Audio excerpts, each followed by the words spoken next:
Hello everyone, क्या हाल है सभी के। आई होप सभी अच्छे होंगे। तो आपका स्वागत है मेरे चैनल कार 20 में। तो भाई आज बात करने वाले हैं अपनी बुलेट की प्रॉब्लम्स के बारे में, क्योंकि भाई बहुत सारी प्रॉब्लम जो मुझे देखने को मिली है और कुछ प्रॉब्लम ऐसी हैं जो भाई आप सबके काफ़ी ज़्यादा कमेंट आए थे। तो उन चीज़ों के ऊपर बात करेंगे आज इस वीडियो में। और भाई आप मेरी बुलेट जैसे कि देख रहे होंगे, तो भाई मेरी बुलेट हो चुकी है फिलहाल पूरी स्टॉक। तो भाई अब कुछ भाई सोच रहे होंगे कि चलान के डर से मैंने स्टॉक करा दी, तो भाई ऐसा नहीं है। भाई मेरी बुलेट के साथ मुझे जाना था एक लॉन्ग ट्रिप पे, तो जिस वजह से भाई एंड टाइम पे वो ट्रिप कैंसिल हो चुकी है। तो इसलिए भाई अब मैं दोबारा से इसमें मॉडिफिकेशन करूंगा। अभी तो फिलहाल मैंने स्टॉक करा दी है ये।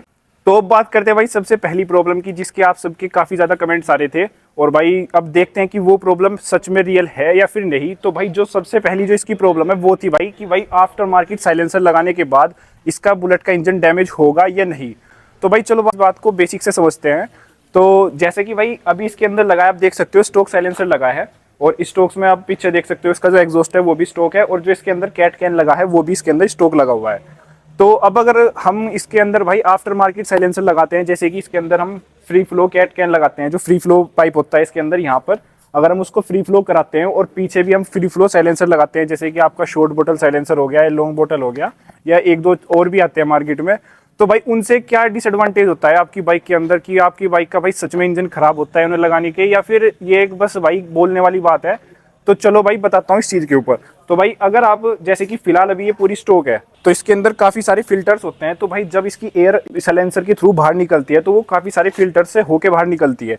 और अगर आप वहाँ पर इसके अंदर फ्री फ्लो लगवा लेते हो तो उसके बाद इसकी एयर डायरेक्ट फ्री फ्लो एकदम से बाहर निकलती है। तो उससे भाई आपको दो तीन चीज़ें का डिसएडवांटेज देखने को मिलता है। एक तो भाई आपका माइलेज ड्रॉप होता है, क्योंकि अब आप भाई देख सकते हो कि अभी तो इसके अंदर सारे फिल्टर्स हैं, और जब आप इसके अंदर फ्री फ्लो करा लोगे तो इसके अंदर डायरेक्ट एकदम से हवा निकलेगी। तो वो कहीं ना कहीं थोड़ा सा ना बाइक की एक तरह से भाई पावर तो इंक्रीज कर देता है, पर वहीं पर आपका माइलेज भी घटा देता है। इसके अंदर जो इनटेक एयर तो कम जाती है, और जो इसकी एयर बाहर निकल रही है इंजन से वो ज़्यादा हो जाती है। उस वजह से आपको कई बार अपनी बुलेट के अंदर मिसिंग की प्रॉब्लम भी देखने को मिलती है। तो वो इसी कारण से होती है। जैसे आपने काफ़ी भाइयों से सुना होगा कि उनकी बाइक के अंदर मिसिंग की प्रॉब्लम हो रही है, तो वो यही होती है क्योंकि भाई उसका ना जो आउटर फ्लो हो जाता है वो तो बढ़ जाता है, और जो इनटेक होता है वो कम हो जाता है। तो अब बात करते हैं कि इसका भाई क्या सोल्यूशन है और आप मतलब क्या करा सकते हो जिससे आपको मतलब अपनी बुलेट के अंदर ये प्रॉब्लम देखने को ना मिले। तो इसके अंदर भाई आप एक दो चीजें करा सकते हो जिससे आपको भाई ये प्रॉब्लम देखने को नहीं मिलेगी। तो आप अपनी बुलेट के अंदर भाई परफॉर्मेंस एयर फिल्टर लगवा सकते हो, अगर आप मतलब फ्री फ्लो साइलेंसर लगाना चाहते हो अपनी बुलेट के अंदर। और भाई मार्केट में आपको अच्छी कंपनी के देखने को मिल जाएंगे, तो आप उनमें से किसी को भी यूज कर सकते हो, जो कि भाई आपके बुलेट का जो एयर फ्लो होगा वो बढ़ जाएगा, और जो आउटर फ्लो है वो दोनों दोनों ना आपके बैलेंस में आ जाएंगे, जिस वजह से आपको इंजन में कोई भी दिक्कत देखने को नहीं मिलेगी। बाकी भाई एक अदर ऑप्शन ये भी होता है कि आप कंपनी में जाके वहां से अपनी बुलेट का ईसीयू रिमैप करा सकते हो। तो उसमें भाई ये होता है कि कई बार कंपनी वाले आपकी वारंटी अवॉइड कर देते हैं उस चीज़ को लेके, क्योंकि भाई ये मतलब कंपनी के लॉज के खिलाफ है। तो अगर आप इस चीज़ को कराओगे तो वहां पर आपको वारंटी वॉइड होने का खतरा बना रहता है। तो अब बात करता हूँ कि भाई मैं इसे काफ़ी ज़्यादा चला चुका हूँ, मतलब 3 से 4 हज़ार में इसको चला चुका हूँ फ्री फ्लो साइलेंसर के साथ। उसके अंदर इसमें तब मैंने भाई फ्री फ्लो भी लगा रखा था, फ्री फ्लो पाइप, और साथ ही मैंने शॉर्ट बोतल का साइलेंसर लगा रखा था, जो कि काफ़ी भाइयों को पता होगा जो मेरी वीडियो पहले से देखते हैं। तो भाई मुझे तो अभी तक देखो ऐसा कुछ इशू देखने को नहीं मिला था इसके अंदर, कि भाई जैसे मैंने इसके अंदर फ्री फ्लो लगा रखा था तो उसमें मुझे कहीं पर भी कुछ इशू देखने को मिला हो। तो भाई ऐसा मुझे कोई भी इशू देखने को इसके अंदर नहीं मिला। तो भाई अब बात करते हैं कि इसमें इंजन डैमेज क्यों होता है, कि क्यों भाई काफ़ी ज़्यादा लोग बोलते हैं कि भाई इसका इंजन डैमेज हो गया फ्री फ्लो लगाने के बाद से। तो भाई मैं बताता हूँ उस चीज़ का रीज़न क्या है। एक तो भाई ये जो आपका नई जे सीरीज़ का इंजन है, थोड़ा ज़्यादा हीटअप होता है। जो आपकी पहली यूसी मॉडल आते थे उनसे भाई इसका हीटअप कुछ ज़्यादा होता है। और इसके अंदर भाई जो मेन कारण है इंजन इसका सीज होने का, इंजन खुलने का बाइक का, वो ये है कि भाई लोग ना इसमें क्या करते हैं, 5000 किलोमीटर के बाद तेल चेंज कराते हैं इसका इंजन ऑयल। जो कि भाई इसमें ना सबसे बड़ा डिसएडवांटेज ये है कि भाई ये हीट ज़्यादा होता है, तो जो तेल की डेंसिटी होती है वो बहुत जल्दी ही खत्म हो जाती है। क्योंकि जब भाई इसका इंजन ज़्यादा हीटअप होगा तो जो तेल की डेंसिटी है वो 5000 किलोमीटर से पहले ही बिल्कुल मतलब ना के बराबर हो जाती है, और तेल बिल्कुल एकदम से ना बहुत ज़्यादा पतला हो जाता है, जिस वजह से भाई इसका इंजन खुलने का इशू आपको देखने को मिलता है। अब कंपनी वाले भी भाई काफ़ी ज़्यादा यही बोलते हैं कि आप इसको 5000 के बाद चेंज कराओ, तो जो कि भाई सही नहीं है। क्योंकि भाई मेरा एक नॉन में ही रॉयल इनफील्ड के शोरूम में काम करते हैं, तो भाई उन्होंने मेरे से बोला था कि आप इसका इंजन ऑयल 2 से 3 हज़ार किलोमीटर के बाद चेंज करा लीजिए, क्योंकि भाई इसके अंदर हीटअप का ज़्यादा इशू है, जिस वजह से तेल की डेंसिटी एकदम बहुत जल्दी खत्म हो जाती है। और लोग क्या करते हैं कि भाई 5-5 हज़ार के, 6-6 हज़ार या 7-7 हज़ार के बाद भी इसका इंजन ऑयल चेंज कराते हैं, जिससे कि भाई उनकी बाइक में उनको इस इंजन से रिलेटेड प्रॉब्लम देखने को मिलती है। और फ्री फ्लो साइलेंसर के बाद भाई एक चीज़ और आपको डिसएडवांटेज देखने को मिलता है कि जिसके कारण आपको लगता है कि भाई बाइक का इंजन डैमेज होता है, वो ये कि जैसे भाई अगर अभी मेरी बाइक है तो अभी मेरी बाइक स्टॉक है तो मैं इसको बिल्कुल सिंपल मतलब आराम से चलाऊंगा, कहीं पे भी रेव वगैरह नहीं करूंगा।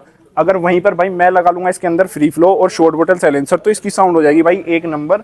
तो उसमें क्या होता है कि भाई अगर आप भी या कोई अदर पर्सन आपकी बाइक चलाता है तो वो क्लच दबा के रेस देगा और मतलब थोड़ा सा ना रफली चलाएगा बाइक को, जिस वजह से वो भी आपको प्रॉब्लम देखने को मिलती है।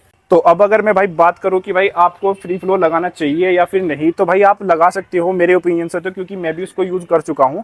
पर बस ये है कि भाई अपनी बाइक की टाइम टू टाइम सर्विस कराना, और भाई अपनी बाइक के साथ मतलब बिल्कुल ऐसा मत करना कि भाई रेव दे के क्लच दबा के रेस दे रहे हो, आप ये कर रहे हो वो कर रहे हो, तो ऐसी चीज़ें मत करना। आपकी बाइक भाई सालों साल चलेगी, कोई भी प्रॉब्लम बाइक के अंदर नहीं होगी। और भाई सबसे बड़ा जो मेन कारण है आपको बस यही है कि भाई अपनी बुलेट का इंजन ऑयल 3 से मतलब 2-3 हज़ार के आसपास चेंज करा लेना, ज़्यादा उसको लंबा टाइम मत खींचना। तो यही रीज़न है भाई इंजन इसका सबसे ज़्यादा डैमेज होने का। बाकी भाई फ्री फ्लो से ऐसे कुछ खास इतना फ़र्क नहीं पड़ता, तो यही है बस बाकी भाई। और अगर आपको थोड़ा सा फिर भी थोड़ा सा डर लगता है तो आप ECU रीमैप करा सकते हो, या फिर आप इसके अंदर परफॉर्मेंस फिल्टर भी चेंज करा सकते हो, जो कि भाई काफ़ी अच्छा होगा बाइक के लिए। तो अब बात करते हैं इसकी दूसरी बड़ी मेन प्रॉब्लम के बारे में, जो है भाई इसके लेग गार्ड से रिलेटेड। और भाई काफ़ी भाइयों को भाई ये वाला स्ट्रेट पाइप लेग गार्ड पसंद आता है, उन्हीं में से एक भाई मैं भी हूँ, मुझे भी ये स्ट्रेट पाइप लेग गार्ड ही अच्छा लगता है।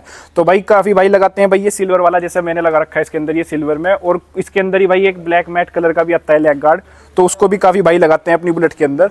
तो भाई इसके अंदर जो सबसे बड़ी प्रॉब्लम है J सीरीज वाली में, इस फिलहाल इस बुलेट की बात कर रहा हूँ जो ये नई स्टैंडर्ड है, इसके अंदर क्या प्रॉब्लम है कि भाई जब आप इसके अंदर ना स्ट्रेट पाइप लेग गार्ड लगाते हो तो इसमें जो इसकी क्लच वायर है ना, उसके अंदर भाई यहाँ पर एक क्लिप से लगे होते हैं, और क्लिप में भाई वो उसके अंदर से होके वो क्लच वायर इसकी जारी होती है। तो जब आप भाई इसके अंदर ये स्ट्रेट पाइप लेग गार्ड लगाते हो तो वो क्लिप तो भाई वहां से हट जाती है, और क्लिप हटने के बाद जो इसका क्लच का वायर होता है वो इसके लेग गार्ड के ऊपर से होके जाता है, जिसके कारण भाई वो ना थोड़ा सा ना दब के चलता है। मतलब एक तरह से ये मान लो कि वो आधे क्लच पे मतलब दबा रहता है वो।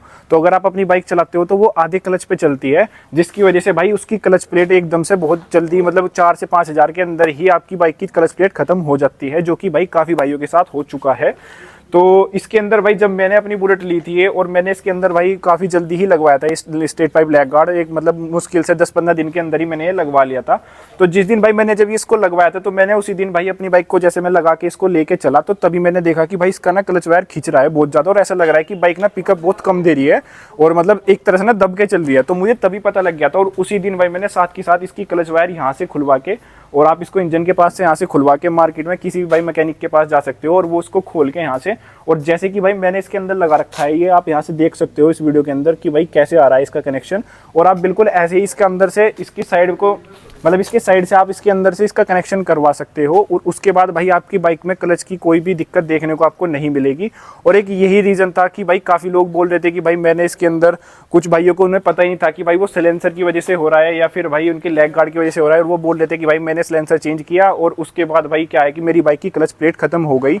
तो भाई ऐसा सेंस नहीं बनता इस बात का कि भाई आपके साइलेंसर की वजह से आपकी क्लच प्लेट खत्म हो जाए, तो भाई इस बात का कोई सेंस नहीं है। बस बात ये है कि भाई कई बार क्या होता है, कुछ भाई साइलेंसर लगाने के बाद काफ़ी रफली अपनी बाइक को चलाते हैं कि भाई आधा क्लच पे उसको रेस दे के चलाएंगे, यो करेंगे वो करेंगे, तो उसकी वजह से भाई उनकी बाइक में उनको क्लच प्लेट से रिलेटेड प्रॉब्लम देखने को मिलती है। बाकी भाई और कोई ऐसा रीज़न नहीं है क्लच प्लेट खत्म होने का। और दूसरा कारण भाई मैंने आपको बता दिया है, क्योंकि भाई मेरे पास काफ़ी ज़्यादा भाइयों के कमेंट्स आ रहे थे इस चीज़ के ऊपर कि भाई हमारी बाइक की भाई क्लच प्लेट बहुत जल्दी खत्म हो रही है और हमारी बाइक में क्लच भाई दब के चल रहा है लेग गार्ड की वजह से, तो भाई इसका क्या सोल्यूशन है। तो भाई ये सोल्यूशन है, अगर आप इसके अंदर अपनी बाइक में स्ट्रेट पाइप लेग गार्ड लगाते हो तो आप इस चीज़ को ज़रूर करा लेना। तो बात करते हैं एक और प्रॉब्लम की जो हो रखी है भाई इसकी आरपीएम से रिलेटेड, क्योंकि कुछ भाई आजकल भाई मैं वीडियो भी देख रहा हूँ यूट्यूब वगैरह पे, तो वे क्या कर रहे हैं इसके अंदर ना भाई आरपीएम की सेटिंग दिखा रहे हैं, वे आरपीएम कम कर रहे हैं इसके, और जिसकी वजह से भाई क्या हो रखा है ना कि भाई बाइक के अंदर आपको लॉन्ग टर्म में बहुत ज़्यादा प्रॉब्लम देखने को मिलेगी। तो भाई मैं आपको रिकमेंड नहीं करता कि आप इसके आरपीएम लो करो, क्योंकि भाई जो आपकी ओल्ड स्टैंडर्ड आती थी उनके अंदर क्या होता था, कार्बोरेटर होता था, तो उसमें अगर आपकी मतलब उसको आरपीएम को आप छेड़छाड़ कर लेते थे उसके, मतलब उसमें एक वहाँ पर ना एक वो होता है स्क्रू होता था, तो उसे कम ज़्यादा करके ना आपकी भाई आरपीएम की स्पीड जो होती थी वो कम ज़्यादा हो जाती थी, तो उसमें भाई कोई भी दिक्कत नहीं आती थी, क्योंकि भाई वो कार्बोरेटर वाली बुलेट थी। और इनके अंदर है भाई एफआई सिस्टम, तो भाई इसके अंदर सबसे बड़ी दिक्कत यही है कि अगर आप इसके आरपीएम के साथ छेड़छाड़ करोगे तो जो मोटर है उसका भाई फ्यूल जो वो सप्लाई करेगा इसके अंदर, तो भाई वो कम हो जाएगी, जिसके कारण आपको भाई इसकी बुलेट के इंजन में प्रॉब्लम देखने को मिल सकती है, और ये लॉन्ग टर्म में भाई आपको काफ़ी ज़्यादा परेशान कर देगा, और इसके बाद आपको मिसिंग वगैरह के इशू भी देखने को मिलेंगे।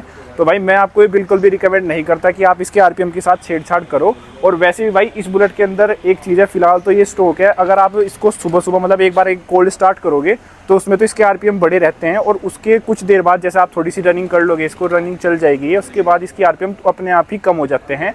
उतने तो नहीं होंगे कि भाई पॉइंट वाले आरपीएम जैसे आपको ओल्ड बुलेट में देखने को मिलते थे, क्योंकि भाई वो चीज़ तो देखो अब रही नहीं है, और ये चीज़ बिल्कुल ही उससे अलग है। तो पर ये है कि भाई काफ़ी हद तक इसके आरपीएम कम हो जाते हैं, तो आप उसी चीज़ को भाई रखो, इसमें ज़्यादा छेड़छाड़ मत करो, क्योंकि उसके बाद आपको भाई मोटा नुकसान देखने को मिल सकता है अपनी बुलेट के अंदर, जो कि भाई वारंटी से भी आउट हो जाएगा और आपको भाई मोटा खर्चा देखने को मिलेगा अपनी बुलेट के अंदर। तो इसलिए भाई इसके अंदर छेड़छाड़ ना करो। और भाई काफ़ी भाइयों को आज तक यही नहीं पता लगा कि ये BS7 है या BS6 है या कौन सी है, तो भाई मैं बता दूँ ये BS6 है। BS7 अभी कोई भी बुलेट नहीं आई है, ये सारी ही बुलेट BS6 में आपको देखने को मिलती थी। तो इसलिए भाई आप इस चीज़ को भाई डाउट क्लियर कर लो, क्योंकि भाई काफ़ी भाई है, मैं देख रहा हूँ कि भाई जिनके पास यूट्यूब है, मतलब यूट्यूब पे वीडियो डालते हैं वो भाई, तो वे भी भाई BS7 लिख के डाल रहे हैं। तो भाई उस चीज़ का करेक्शन कर लो, BS7 अभी कोई भी बाइक नहीं आई है, ये सारी बाइक BS6 है। और इसके बाद बात करते हैं भाई पटाखा, भाई जो बहुत ज़्यादा मेरे पास भाई, अगर मतलब दिन में को मेरे पास भाई 4-5 कमेंट जरूर आ जाएंगे पटाखे के बारे में। तो भाई मैं पटाखे जैसी चीज़ को बिल्कुल भी रिकमेंड नहीं करता। पहली वाली जो आपकी बुलेट आती थी उनमें तो भाई उसके किल स्विच से ही उनके पटाखे लग जाते थे, लेकिन जब से भाई ये आपकी BS6 बुलेट्स आई हैं, जो इससे पहले भी स्टैंडर्ड BS6 आती थी, उसमें भी आपको ऐसा पटाखे वटाखे का कोई सिस्टम देखने को नहीं मिलता था। जो सिस्टम होता था भाई लोग बाग जुगाड़बाजी से वे क्या करते हैं, स्पार्क प्लग से करते हैं कि इसको प्लग निकाल के और उसको दोबारा लगाते हैं, उससे पटाखे मारते हैं। तो भाई वो आपके लिए भी काफ़ी ज़्यादा रिस्की है। तो भाई आप ऐसी चीज़ भाई कुछ भी मत करो, क्योंकि उससे ना भाई आपकी बुलेट में भी बहुत ज़्यादा डैमेज होने का खतरा बना रहता है। और भाई बिल्कुल ही बेकार है भाई ये पटाखे वटाखे का सिस्टम। मतलब अगर आपको भाई ज़्यादा ही आवाज़ का शौक है जैसे मुझे है, तो भाई मैं इसके अंदर मैंने फ्री फ्लो लगा रखा था, वो शॉर्ट बोतल साइलेंसर, तो आप ऐसी चीज़ कुछ कर सकते हो। पर भाई पटाखा बिल्कुल भी मत करो अपनी बाइक के साथ। और कुछ भाई क्या करते हैं कि भाई पिलास वगैरह से लेके और जुगाड़बाजी से पटाखे मारते हैं, तो भाई इंजन की भाई बिल्कुल बैंड बजने वाली है, तो ऐसा मत करो। और भाई बुलेट है अपना, आराम से चलाओ, मज़े में चलाओ, मज़े की चीज़ है, तो इसमें आप ज़्यादा ऐसी चीज़ें मत किया करो भाई, ये बिल्कुल मतलब बेकार है ये चीज़ है ना, बिल्कुल एकदम से। तो अब बात करते हैं इसकी एक और प्रॉब्लम के बारे में। और भाई मुझे नहीं लगता ये कोई प्रॉब्लम है, पर फिर भी भाई काफ़ी भाइयों के लिए ये प्रॉब्लम थी और इशू था एक बड़ा। तो भाई उस चीज़ के ऊपर भी बात करते हैं, तो वो है भाई इसका एवरेज। तो भाई एवरेज इसका भाई कुछ लोगों को तो 20 का देखने को मिल रहा है, और कुछ लोगों को देखने को मिल रहा है 30 का, और कुछ को 40 का। तो भाई अब पता नहीं कौन सा एवरेज इसका सही है। तो अब बात करते हैं कि भाई कुछ भाई मेरे पास बोल रहे थे कि भाई उन्हें बहुत ही ज़्यादा मतलब कम देखने को मिल रहा है, कुछ तो भाई ये बोल रहे थे कि 20 से भी कम एवरेज देखने को मिल रहा है। तो भाई ऐसा नहीं है, मैंने तो स्टार्टिंग में मुझे 20 से प्लस का ही एवरेज इसको देखने को मिला था, 20 तक का तो यार कुछ ज़्यादा ही कम हो जाएगा एवरेज। और बात करें भाई फिलहाल, तो भाई इसकी सेकंड सर्विस हो चुकी है, थर्ड सर्विस अभी बाकी है। तो अभी फिलहाल भाई जैसे मैंने इसे 5000 किलोमीटर चला दिया है, तो उसके बाद भाई फिलहाल मुझे इसका एवरेज भाई 30 से प्लस देखने को मिल रहा है। अभी एग्जैक्ट तो मैं नहीं बता सकता कि कितना एवरेज मुझे देखने को मिल रहा है, मगर भाई 30 से प्लस एवरेज मुझे फिलहाल इसका देखने को मिल रहा है। और थर्ड सर्विस के बाद मैं इसके ऊपर एक प्रॉपर वीडियो बनाने वाला हूँ कि इसका कितना एवरेज फिलहाल अभी चल रहा है। तो वो थर्ड सर्विस होने के बाद मैं इसके ऊपर एक प्रॉपर वीडियो बना के डाल दूंगा अपने यूट्यूब चैनल के ऊपर, वो भी आपको देखने को मिल जाएगी। तो और बात करें अगर भाई एवरेज की, तो भाई यार अगर आपने 350 सीसी की 2.5 लाख रुपए इन्वेस्ट करके बुलेट ली है, तो भाई आप इससे इतना ज़्यादा एक्सपेक्ट नहीं कर सकते एवरेज का कि भाई ये स्प्लेंडर वाला एवरेज आपको दे देगी 40-45 का, तो वो चीज़ तो भाई नहीं होगी। मगर हाँ भाई अगर आपकी बुलेट आपको 35 तक का एवरेज भी दे देती है, तो वो भाई काफ़ी अच्छा एवरेज है आपकी बुलेट के लिए, क्योंकि भाई ये 350 सीसी का इंजन है और इतना ही एवरेज इसका ज़्यादा आपको मैक्सिमम देखने को मिलेगा। और बस यही है कि भाई एवरेज का ज़्यादा मत देखो, जब आपने 2.5 लाख रुपए इसमें इन्वेस्ट किए हैं, तो एवरेज तो भाई चलता रहेगा ऊपर नीचे। बाकी भाई ये तो मज़े वाली चीज़ है कि भाई मज़े, लोग बाग इसको मज़े के लिए ही लेते हैं कि भाई एक अलग रॉयल इनफील्ड है, एक अलग पावर फील होती है इस बाइक को चलाने में। तो वही रीज़न है बस इस बाइक का लेने का, और बाकी और ऐसा कोई ऐसा मेजर इशू इसमें मुझे तो अभी तक कोई बाइक में देखने को नहीं मिला। और हाँ एक दो भाई कुछ भाई पूछते हैं कि भाई अलॉय व्हील से इसकी ABS वगैरह सही से काम कर रहे हैं नहीं, कि हम आफ्टर मार्केट अलॉय व्हील अगर इसमें अपग्रेड कर रहे हैं तो उससे भाई हमें कोई प्रॉब्लम देखने को मिलती है नहीं। तो भाई वो डिपेंड करता है आपके कि भाई आप किससे लगवा रहे हो। अगर आप अच्छे किसी प्रोफेशनल भाई आप किसी मैकेनिक से लगवा रहे हो अपनी बुलेट के अंदर अलॉय, तो आपको कोई दिक्कत देखने को नहीं मिलेगी। वरना कुछ भाई जो मतलब ऐसे होते हैं सस्ते वाले बेचारे मैकेनिक जो ठोका पीट वाले होते हैं, वे क्या करते हैं कि भाई जुगाड़बाजी से फिट करते हैं लोहे, जिसके बाद आपका भाई ABS, आपको कई बार होता है कि ABS नहीं चलता कुछ भाइयों का, तो वो चीज़ ABS की लाइट आ जाती है मीटर में, तो वो चीज़ देखने को मिलती है। तो इसलिए भाई अच्छे मैकेनिक के पास जाओ और उससे काम कराओ, तो आपकी ABS वगैरह सब चीज़ें प्रॉपर वर्क करेंगी और आपकी बुलेट में कोई भी दिक्कत नहीं होगी। बाकी अगर भाई आपकी कोई भी क्वायरी है इस बुलेट से रिलेटेड, तो आप उस चीज़ को कमेंट सेक्शन में पूछ सकते हो, मैं उसके ऊपर भी वीडियो बना दूंगा या मैं आपको उसमें भी रिप्लाई कर दूंगा कमेंट्स में। तो आज की वीडियो में भाई इतना ही था। तो अब मैं मिलता हूँ आपसे नेक्स्ट वीडियो में, तब तक के लिए भाई वीडियो कर दीजिए लाइक, कमेंट और चैनल को कर दीजिए सब्सक्राइब। जय हिंद।